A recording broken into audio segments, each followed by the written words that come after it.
r/ProRevenge. SIL stole my baby for 3 months, so I became her stepsister. #Chunk1, The Discovery.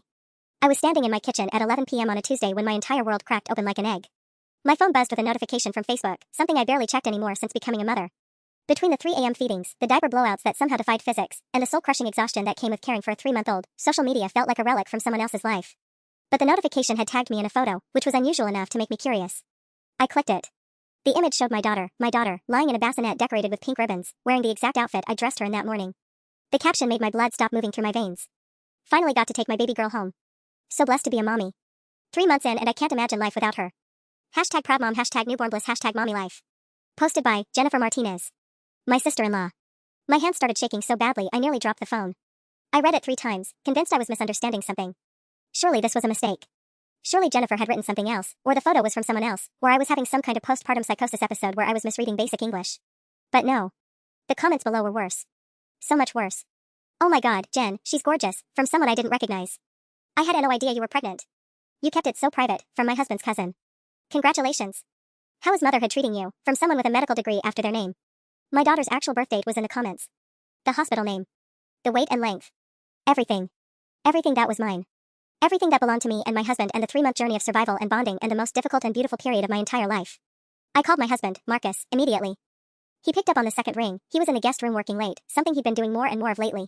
"Did you see what your sister posted?" I asked, and I could hear the hysteria creeping into my voice, the dangerous edge that made me sound unhinged. "What do you mean? Jennifer posted something?" "Marcus. On Facebook. About our daughter. She's claiming she's the mother." Silence. That silence lasted 3 seconds, but it felt like 3 years. In those 3 seconds, I understood everything without him saying a single word. He knew. Somehow, impossibly, he knew. "I can explain," he said finally. "Explain what, exactly?" "Explain how your sister has been telling people our child is hers? Explain how you apparently knew and didn't think that was important information for me to have? It's not like that. Jennifer's been dealing with." I hung up on him. I immediately called my mother, then my best friend, then scrolled through Jennifer's entire Instagram account with trembling fingers. There were dozens of photos. Dozens. Her holding our daughter at what looked like her office. Our daughter in a stroller outside Jennifer's favorite coffee shop. Our daughter at a family dinner I'd skipped because I'd been sobbing in the bathtub, overwhelmed and terrified and completely alone in my postpartum depression. And in nearly every single photo, Jennifer's hand was resting possessively on the bassinet or car seat or my daughter's tiny body. In nearly every caption, she used the word my. My baby. My daughter. My little angel. My precious girl. Marcus came upstairs 20 minutes later, his face pale and guilty in the hallway light. He tried to explain it away. Jennifer had always wanted children and couldn't have them. She was going through a rough patch in her marriage to his brother David. She'd asked if she could just spend time with our daughter while I was recovering, and it had somehow spiraled from there. "It wasn't intentional deception," he said. "It just happened." I stared at him like he was a stranger. "You let her steal our daughter," I said quietly. "For 3 months. You let her present our daughter to people as her own child. You didn't tell me. You were depressed," he said. "You weren't doing well. I thought it would be good for you if Jennifer helped more. If she took some of the burden." The word burden hung in the air between us like poison gas. "My own child is not a burden," I whispered. I spent the rest of the night going through my phone, looking at the photos I'd taken of our daughter during those 3 months. Hundreds of them. Thousands, maybe. Our daughter's first real smile. Her first laugh. The way she'd first grabbed my finger. The way she'd started to recognize my face. I'd been present for all of it. I'd been there for every single second. And somehow, my sister-in-law had convinced half of our social circle that she was the one living those moments. By 4 a.m., I'd made a decision. Jennifer wanted to be our daughter's mother? Fine. But I was going to make sure that for the rest of her life, she remembered the price of stealing from me. Not with anger. Anger is loud and temporary. I would do something quieter. Something permanent. I would become untouchable in her family. Indispensable. Powerful. And I knew exactly how to do it. #Chunk2, The Plan. I didn't sleep that night. Instead, I sat at my kitchen table with my daughter asleep in her bassinet beside me, my laptop open, and a cold cup of coffee growing a skin of congealed fat on its surface. I researched. I planned. I let my mind work in that crystalline, terrible way it does when you're operating on no sleep and pure adrenaline and a kind of rage that calcifies into something harder than diamond. By the time the sun came up, I had a framework. Not the full picture. I'm not a monster, and I'm not stupid, but the bones of something beautiful and terrible. Jennifer's father, Richard Martinez, had been widowed 8 months ago. I knew this the way you know things about people in your extended family circle, through the grapevine, through Facebook announcements, through the way Jennifer had suddenly become more insufferable about family values and staying connected to our roots. Richard was, by all accounts, devastated. He'd retired early, sold his accounting firm, and spent most of his time in his large house in the suburbs, rattling around in rooms that used to contain his wife. He was also, and this was important, this was crucial, very, very wealthy. I'd never paid much attention to Richard before. He'd been the quiet presence at family gatherings, the man who always asked how you were doing and actually waited for the answer. He'd been kind to me when I was pregnant, bringing me special pillows and asking if I needed anything. He'd been the only one in Jennifer's immediate family who seemed to recognize that what his daughter was doing was deeply, fundamentally wrong. He'd actually called Marcus after seeing that Facebook post. I knew this because I'd overheard Marcus on the phone with him the day after I discovered the truth, Marcus's voice defensive and small as he explained the situation to his father-in-law. It's not that serious, Dad. Jennifer was just having some fun. She didn't mean any harm. Everyone knows, my wife, is the real mother. It was just jokes between us. Jokes. The word had made me want to throw my phone against the wall. But Richard's response, which Marcus had relayed to me with obvious reluctance, had been different. That's not right, he'd said quietly. That's not something to joke about. Your wife went through a lot, and Jennifer should have known better. He was sympathetic. He was intelligent. He was lonely. He was perfect. The plan was to befriend him first. Genuinely. Not in a way that would be obvious or gauche, but in a way that would feel natural and inevitable. I would become the granddaughter-in-law who remembered to call. Who brought my daughter by for visits. Who listened to his stories about his late wife and his career and his regrets. Who made him feel less alone in that big house. From there, the rest would follow. A man that lonely, that wealthy, that kind, he wouldn't take much convincing. And once I was married to him, once I was legally bound to the family in a way that superseded blood relations, once I had standing in their world. Well, then we'd see what Jennifer had to say about anything. I told myself it wasn't cruel. I told myself it was justice. I told myself that Richard would be happy, that I would be kind to him, that this wasn't actually a terrible thing I was about to do. We would both get something out of it, him, companionship and purpose and a reason to get out of bed in the morning. Me, power. Leverage. A way to ensure that Jennifer never, ever did something like this to anyone again. The thing about rage is that it's very good at justifying things. Marcus found me at the table around 6 a.m., still in my clothes from the previous day, my hair in a matted tangle, my eyes probably looking like something from a horror movie. We need to talk, he said. About what? I didn't look up from my laptop. I was looking at Richard's Facebook profile. He was surprisingly active for a man in his 60s. Lots of photos from vacations with his late wife, charity galas, his grandchildren, Jennifer's 2 kids, who I suddenly realized I barely knew. About how you betrayed me? Or about how your sister stole my daughter's first months of life? About how you're being completely unreasonable about this? I did look up then. Unreasonable. Yes. You're spiraling. You need to talk to your therapist about this, because you're not thinking clearly. Jennifer didn't steal anything. Our daughter is safe. Our daughter is healthy. And honestly, if Jennifer spending time with her gave you a break from the postpartum depression you were dealing with, then maybe it wasn't the worst thing. I felt something break inside my chest. Not emotionally, I was past emotions. This was something colder, something structural. The final support beam giving way. Get out, I said. What?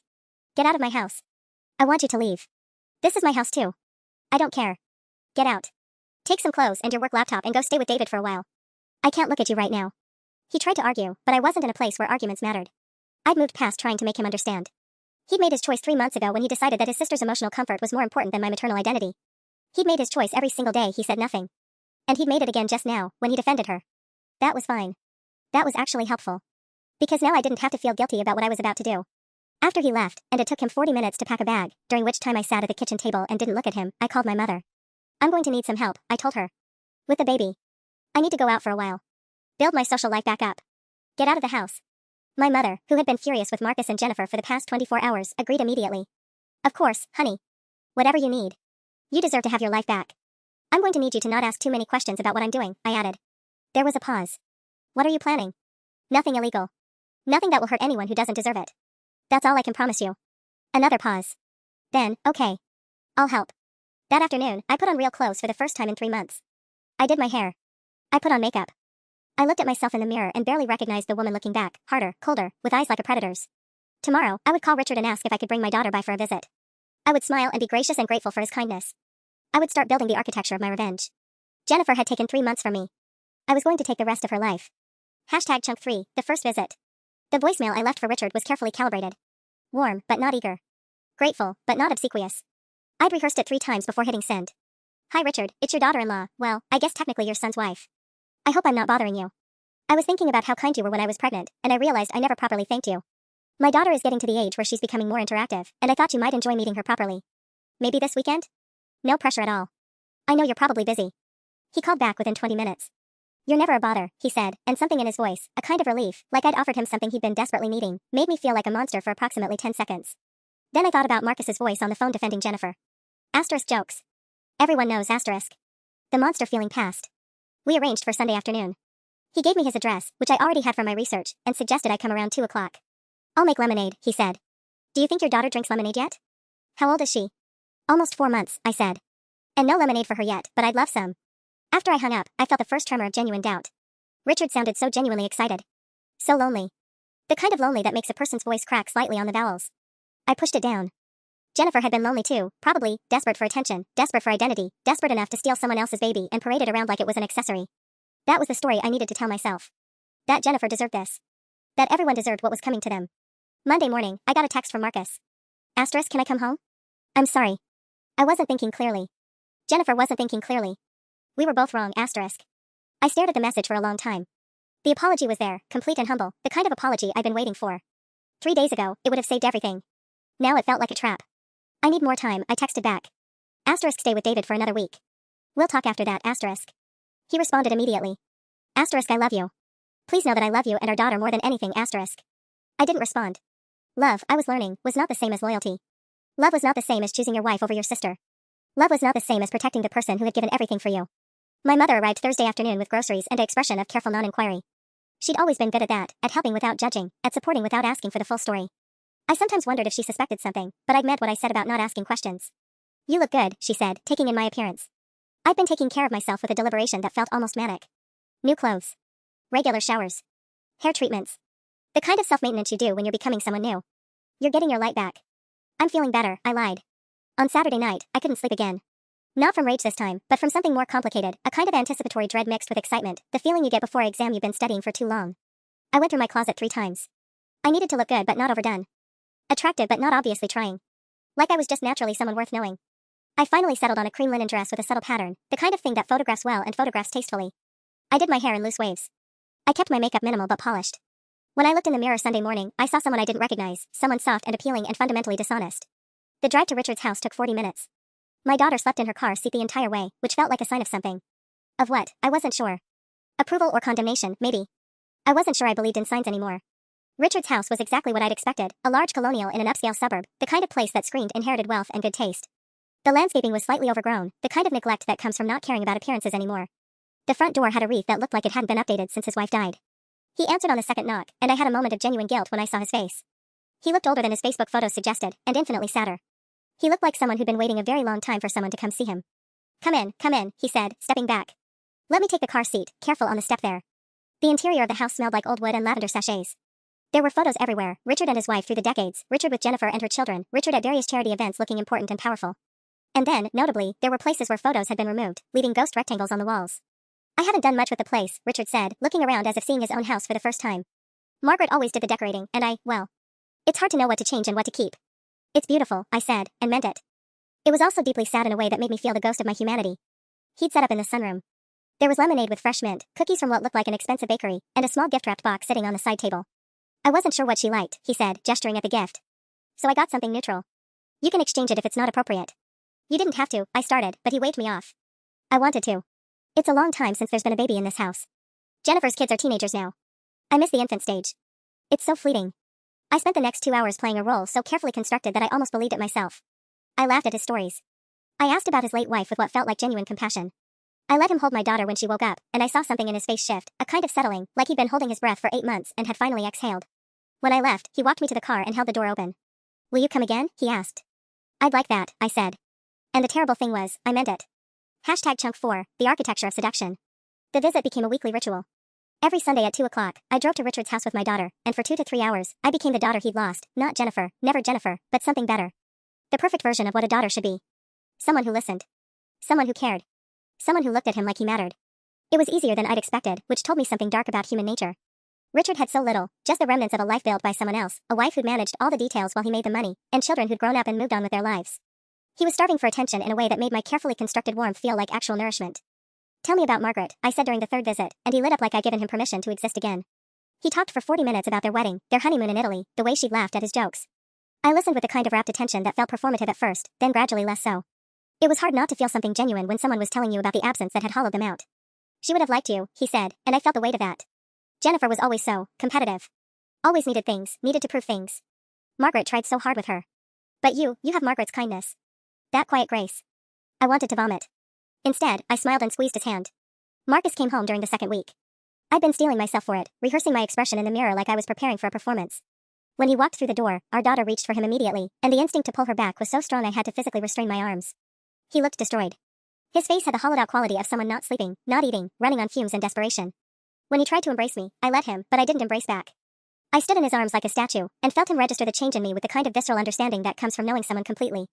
I've missed you so much, he said into my hair. Have you? I asked. That's not how it felt when you were choosing your sister's lies over my reality. I know, and I'm sorry. I'm so sorry. I don't know how to make it right. I'm not sure you can, I said, and watched him flinch. We maintained the appearance of a marriage for the sake of consistency. He slept in the guest room. He helped with our daughter. He went to work and came home and tried to have conversations with me that I deflected with the practiced ease of someone who'd learned how to be polite while saying nothing at all. It was in this strange, suspended state that I continued my Sunday visits to Richard's house. In the 4th week, Richard suggested taking us out to dinner. There's a lovely Italian place not far from here. Margaret and I used to go on anniversaries. I hadn't been since she passed. The vulnerability in that admission, the confession that he'd been avoiding restaurants, avoiding the world, avoiding the places that still held their ghosts, made something in my chest twist uncomfortably. I'd love that, I said. I wore a navy dress with small pearl earrings. Professional but warm. I did my makeup in a way that suggested I'd made an effort without looking like I was trying too hard. I was becoming expert at this language of subtle signals, the vocabulary of seduction that operates below the level of conscious awareness. Richard wouldn't have even been able to articulate why he felt more comfortable around me, why my presence seemed to settle something in him. He just knew that the weight of the world felt slightly lighter when I was there. At dinner, he ordered wine and talked about his business, commercial real estate, apparently, which had made him very wealthy before he'd retired. He talked about the opportunities he'd missed because he'd been too focused on accumulation, on building an empire that would outlive him. There was a kind of bargaining in his voice, like he was trying to convince himself that the money had been worth the trade-offs. Do you have regrets? I asked, and meant it in a way that was only partially calculated. He looked at me for a long moment. I'm not sure I'm allowed to answer that honestly, he said. But since you asked, yes. I regret a lot of things. I regret that I didn't make more time for my children when they were young. I regret that Margaret had to manage the house alone because I was always working. I regret that I'm just now learning who she was, through her absence, and I can't tell her what I've learned. You could tell your children, I suggested gently. Jennifer might. Jennifer doesn't want to hear it, he said, not unkindly. She never has. She's angry at me for reasons I don't fully understand. I think I've been a disappointment to her. This was the opening I needed, and I was careful not to lunge for it. Maybe she's disappointed in herself, I offered. Sometimes we project that onto the people we love. He considered this. Perhaps. But that's her to work through, isn't it? All I can do is be here for the people who want me in their lives. The implication was clear, and I let it settle between us like a comfortable silence. By the time we left the restaurant, he'd suggested that perhaps I didn't need to wait for Sunday visits. Perhaps I could come by during the week as well. Perhaps I could help him update the house. He'd always wanted a woman's perspective, and Margaret's taste was so particular that he'd never dared change anything. Now he was open to a fresh start. I'd like that, I said, and I meant it in the same complicated way I'd meant it 3 weeks ago. I was beginning to lose track of where the performance ended and genuine feeling began, which was either the sign of a truly skilled actress or someone losing her grip on reality. Possibly both. Marcus was asleep when I got home. I stood in the doorway of the guest room and looked at my husband, this man I'd once loved completely, who'd chosen his sister's narrative over his wife's pain, and felt nothing. The absence of feeling was so complete, so thorough, that it was almost its own presence. It filled the room like a third person. I wondered if this was what Jennifer had felt when she'd taken my baby. If the absence of conscience could feel like freedom. #Chunk 5, the weight of momentum. The thing about momentum is that it's easier to maintain than to start. Once you're moving in a direction, inertia becomes your ally. Physics, biology, psychology, they all conspire to keep you going in the same direction unless something massive intervenes. I was moving toward marriage, and the machinery was already in motion. Richard began introducing me to his friends. This is my friend's daughter, he'd say, and I never corrected him. The ambiguity was useful. People filled in the blanks themselves. She's young and lovely.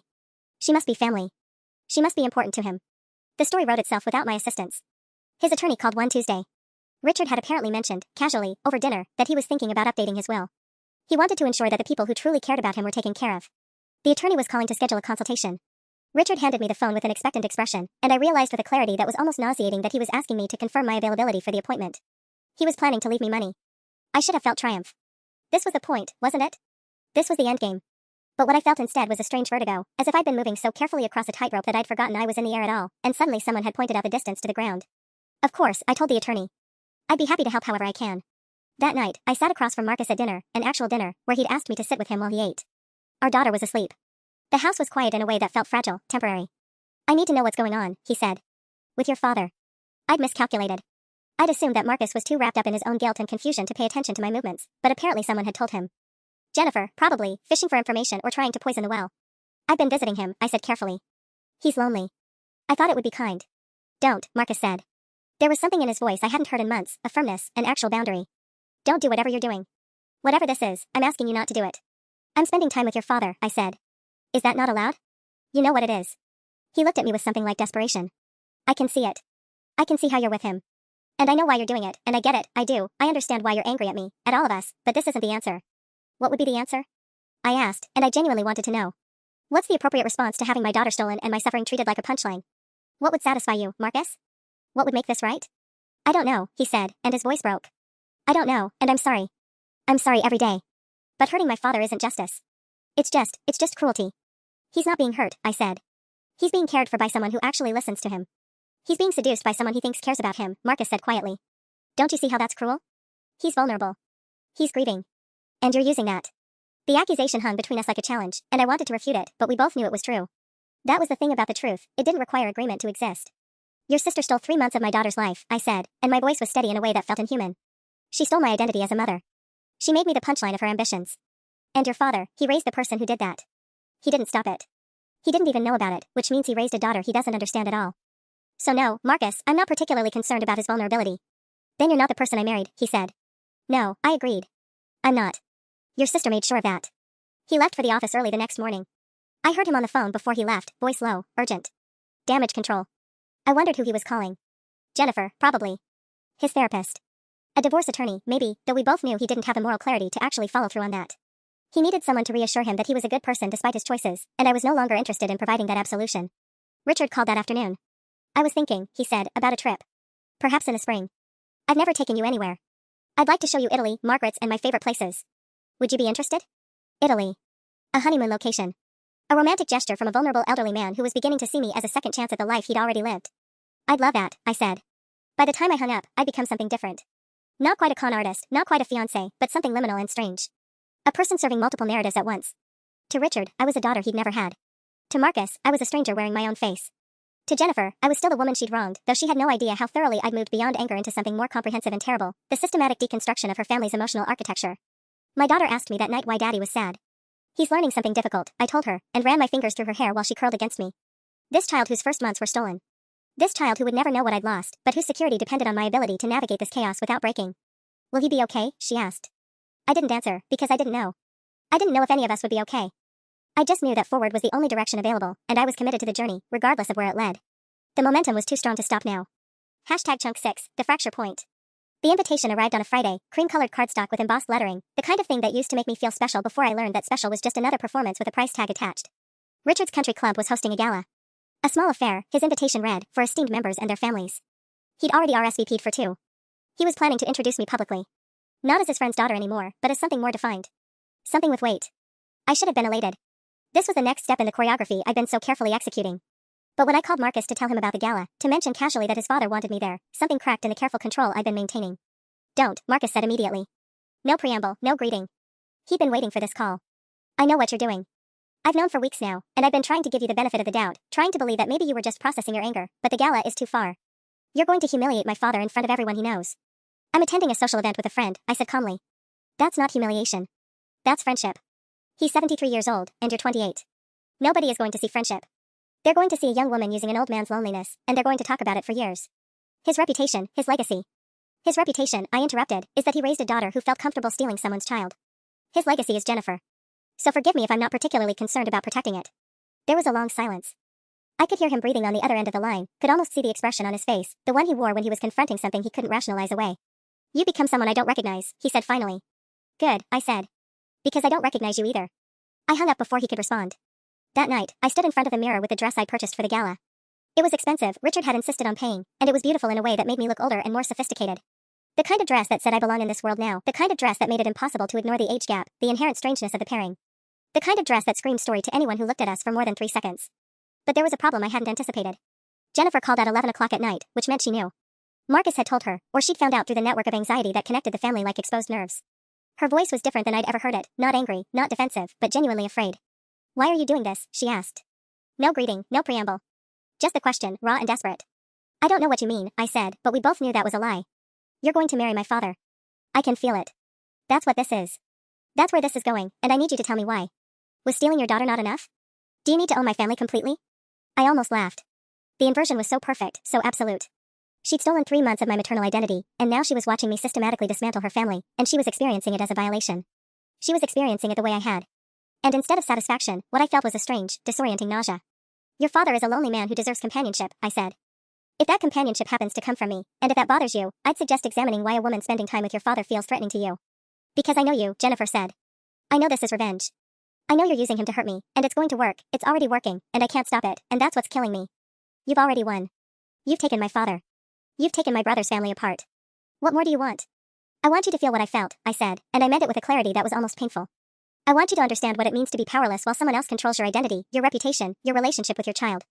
I want you to feel stolen from. I do, Jennifer said, and she was crying now, which I hadn't expected. I prepared for anger, for denial, for manipulation. I hadn't prepared for genuine remorse. I do feel it every day. Knowing what I did. Knowing what I took from you. I can't change it. I can't fix it. And I know I hurt you terribly, but this is hurting everyone. It's hurting Dad. It's hurting Marcus. It's hurting your daughter because she's watching her parents destroy each other. I didn't respond immediately because she was right, and I could feel the foundation of my carefully constructed moral framework beginning to shift. I'd framed this as justice, as accountability, as necessary consequences for her actions. But what if it was something uglier? What if the momentum I'd been riding wasn't justice at all, but just grief and rage wearing a sophisticated dress? I'm going to the gala, I said finally. Richard invited me. I'm going. And after that? Jennifer asked. What's the endgame? Marriage? Controlling his will? What happens when you've used him completely? I don't know, I admitted, and it was the first honest thing I'd said in weeks. I genuinely don't know anymore. After she hung up, I sat on the edge of my bed for a long time, still wearing the expensive dress. My daughter was asleep down the hall. Marcus was somewhere in the house, probably awake, probably staring at the ceiling the way he'd been doing for weeks. And Richard was in his own home, probably thinking about spring in Italy, probably imagining a future that I'd promised him without any intention of delivering. The thing about momentum is that it works in both directions. I'd been so focused on moving forward that I hadn't considered that I might not be able to stop. That the machinery I'd set in motion might continue grinding regardless of whether I wanted it to. I took off the dress and hung it carefully in the closet. Tomorrow, I would go to the gala. Tomorrow, I would smile and be charming and introduce myself as something closer to the role Richard had cast for me. Tomorrow, I would keep moving forward. But tonight, for the first time since I'd seen Jennifer with my daughter 3 months ago, I let myself cry, not for what had been taken from me, but for what I was actively choosing to destroy. #Chunk7, the point of no return. The gala was exactly what I'd expected, all gleaming surfaces and people who'd perfected the art of looking interested while thinking about something else entirely. Richard kept his hand on the small of my back as he navigated the crowd, introducing me as my dear friend, which everyone understood to mean something vastly different based on the age differential and the way he looked at me when he thought I wasn't paying attention. I wore the dress. I decided that the moment Jennifer hung up the phone. Richard was happier than I'd seen him in months. There was a lightness to him, a sense that he'd finally stepped into a narrative that made sense to him. The lonely widower, the unexpected companion, the second act of his life that had seemed foreclosed until I arrived at his door with my carefully calibrated vulnerability and my stories about difficult births and difficult families. I hated myself for noticing how happy he was. Around 10 o'clock, Marcus appeared. He wasn't supposed to be there, the gala was members and families, and I'd assumed he would avoid it entirely, that he'd made his position clear enough that showing up would feel like a betrayal of his own principles. But there he was, in an uncomfortable-looking tuxedo, moving through the crowd with the expression of someone attending a funeral. When he found me at the bar, Richard had excused himself to speak with a business associate, which meant I was momentarily alone and therefore accessible. We need to talk, Marcus said. I'm having a pleasant evening, I replied, turning back to my drink. I'd prefer to keep it that way. Jennifer's in the hospital, he said, and everything in me stopped. She had a panic attack this afternoon. A bad one. They're keeping her overnight for observation. The doctors think she might be having a breakdown. I set my drink down very carefully, as if it might shatter if I wasn't deliberate enough. That's not my responsibility. Isn't it? His voice was quiet, but there was something underneath it that sounded almost like desperation. You've destroyed her. You've systematically dismantled her sense of security, her relationship with her parents, her entire identity as part of this family. And now she's in a hospital bed, medicated because she can't stop spiraling about what you're going to do next. And you're here, in that dress, playing the role of the devoted companion while our marriage falls apart and our daughter asks me why mommy is sad all the time. She asked about my revenge, I said coldly. She made her choice when she took my daughter. She made a mistake, Marcus said, and his voice cracked. A terrible, inexcusable mistake. But she's been trying to fix it for 3 months. She's been trying to earn your forgiveness, to make amends, to prove that it doesn't define her entire character. And you've been, what? Playing the long game? Waiting to see how much damage you could inflict before you decided you were satisfied? I'm dating your father, I said, meeting his eyes directly. That's all I'm doing. You're marrying him, Marcus said. You're going to marry him, and you're going to inherit a significant portion of his estate, and you're going to have legal authority over decisions that affect this entire family. That's not dating. That's conquest. That's using an old man's loneliness as a weapon against his daughter. Richard was making his way back through the crowd, and I could see him calculating the distance, assessing whether he needed to intervene.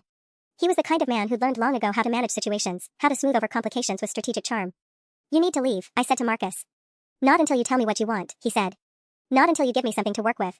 Because right now, Jennifer is hospitalized and medicated, and I'm standing in front of you wondering if I've lost both my wife and my brother, and I don't even know why anymore. I don't know what would make this right. I don't know what would make you stop. Richard had arrived. He placed a hand on Marcus's shoulder with a kind of paternal firmness that suggested he'd already decided how this conversation would end. I think your friend is waiting for you at the bar, he said kindly. I saw him looking lost. Marcus looked at his father, really looked at him, and something in his expression shifted. It was the expression of someone watching someone they love walk toward a cliff in the dark, and realizing that no amount of warning will change anything. He left without another word. Richard was quiet for a moment, then he took my hand. His was warm, and his grip was gentle. Is everything all right? He asked, and I realized that he genuinely didn't understand. He didn't see the machinery I'd set in motion. He saw only a beautiful young woman who'd chosen to spend time with him, and that was enough. That was everything. Everything's fine, I lied. Just family drama. Family, Richard said thoughtfully, pulling me closer as we moved back toward the dance floor. They're the most important thing, aren't they? And yet the source of so much unnecessary pain. I've been thinking about that lately. About how we could have done things differently, how we could have communicated better. But it's too late for that now, isn't it? The past is what it is. It is, I said, and I meant it. We danced for a while.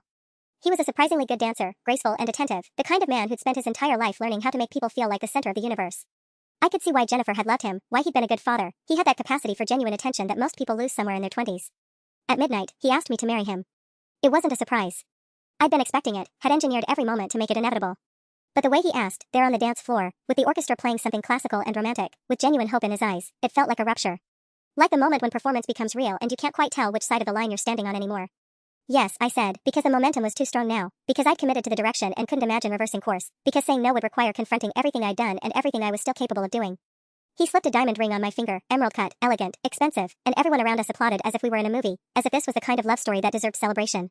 Later, when I got home and found my daughter sleeping peacefully in her bed, her small hand curled around her stuffed animal, I sat on the edge of her mattress and tried to remember when I'd become the kind of person who could smile at a good man while planning to use him as a weapon. I couldn't quite identify the moment. It had happened gradually, like the sun setting, imperceptible until suddenly it was dark. #Chunk 8, The Reckoning. 6 months into my marriage to Richard, I received a call from Jennifer's therapist.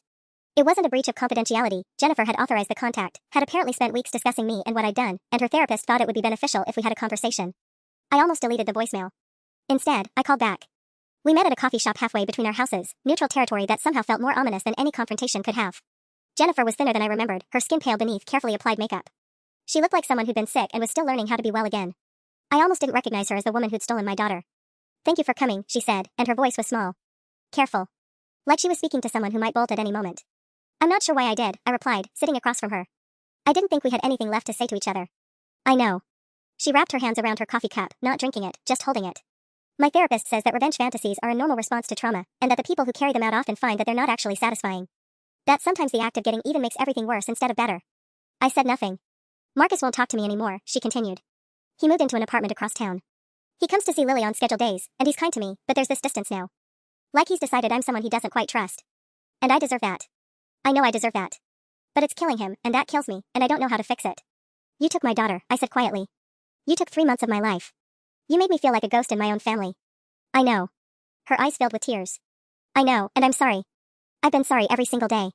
I was so broken after my miscarriage, and when I held your baby, it was like I could pretend that loss hadn't happened. And it was wrong. It was so wrong, and I'm sorry, and there's nothing I can do to take it back, and I have to live with that forever." I watched her cry. I'd imagined this moment 100 times, Jennifer destroyed, Jennifer suffering, Jennifer finally understanding what she'd taken from me. But sitting across from her now, watching the genuine anguish contort her face, I felt something unexpected. Not satisfaction. Not victory. Something closer to hollowness. "I married your father," I said flatly. "I'm his wife now. I have legal authority over medical decisions, financial decisions, decisions about this family. I can cut you out of his life entirely if I want to. I can ensure that you never inherit anything from him. I can make sure that every moment you spend around him is filtered through me." "I know," she whispered. "And I deserve that too."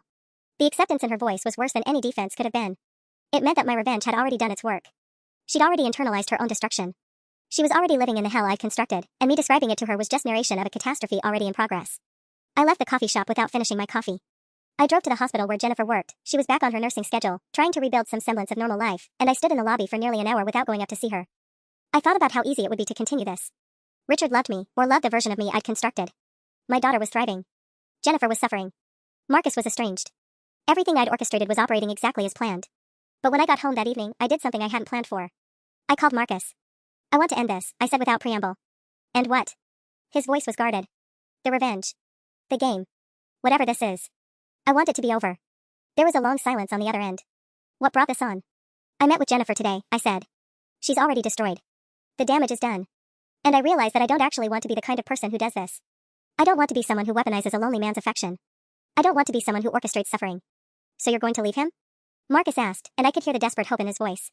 "No," I said, and I felt it settle in my chest as I spoke it, the fundamental truth that had been waiting underneath everything. "I'm going to divorce him, but not the way you think. Cleanly. Fairly. He'll keep his money, his dignity, his life. I'll leave, and I won't contaminate any of it further. And then I'm going to try to figure out how to exist as someone who hasn't completely destroyed her own capacity for basic humanity." I could hear him breathing on the other end. "And Jennifer?" he asked quietly. "I think Jennifer needs to find her own way back," I said. "But I'm going to stop being an obstacle to that. I'm going to stop being the thing she's afraid of." I filed for divorce 2 weeks later. Richard was devastated but unsurprised. I think some part of him had always known I didn't belong to him, that I was performing a role I'd written myself. He was kind about it. He released me from our marriage with the same graceful attention he gave to everything, and I walked away with nothing but my pride and the weight of what I'd done. It took Jennifer 6 more months to rebuild her relationship with Marcus. They went to couples therapy, and she worked her own therapy with renewed dedication. By the time I was fully disentangled from Richard's life, they'd started healing, slowly, in the careful way that wounded people learn to touch each other again without flinching. I didn't get my revenge. Not the way I'd imagined it. What I got instead was a long, difficult process of understanding that the person I'd become in pursuit of vengeance was more damaged than the person who'd wronged me. And maybe that's the real punishment, not the external destruction, but the internal reckoning.